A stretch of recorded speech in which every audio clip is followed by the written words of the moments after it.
Farewell to Nyssa of Traken. You left wearing far less than you arrived in.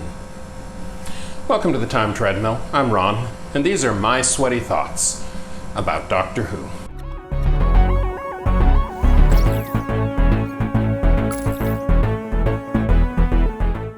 Historically, Doctor Who is no stranger to providing eye candy for the dads who were watching the show. I mean, look back at Zoe in her cat suits, or Dodo in her miniskirts, or really any number of female characters. Leela comes to mind more recently.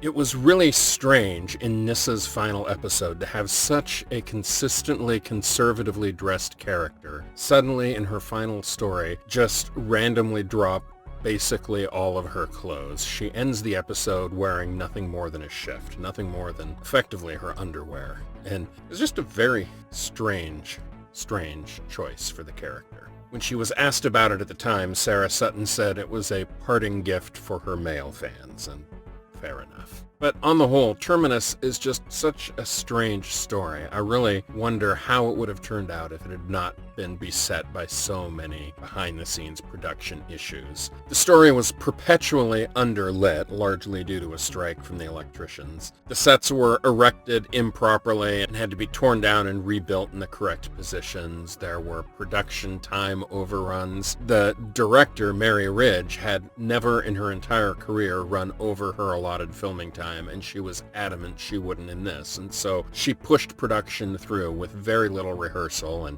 usually with only one or at most two takes on any given scene. And even with all of that, and through no fault of her own, she did wind up overrunning the time, and on the one hand, I feel bad for her about that, but it kind of reminds me of the SNL skit about One Take Charlie, who's never done a second take in his entire career, and you can imagine where that joke goes. I don't know, this was just a strange way to say goodbye to Nyssa. I mean, the situation did suit her character. She stays behind because her skills can help provide a cure for literally thousands and thousands of very sick people. That will take a substantial amount of time. It will be a life's work for her, and much in the same way that Romana left, and again in a story with giant space cats, it does thematically provide a fitting exit for Nyssa. And with her departure, the TARDIS crew will never again be this large for this many permanent traveling companions up until the 13th Doctor era. So that's something.